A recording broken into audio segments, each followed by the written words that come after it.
Yeah. Here's what we're up to at the shop today. 141,000 miles on a 2008 Ford Escape. I keep telling everybody, you got to take care of the maintenance. Here's one that was ignored. The oil was last changed a year ago, and it's 4,000 miles overdue on oil change and low on oil. The oil light was coming on. Start it up, David.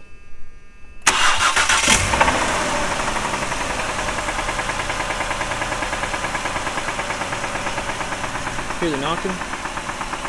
That engine's done. That engine's more expensive than an oil change. Regular maintenance on a regular basis makes the cars last as long as possible. Rev it up, David.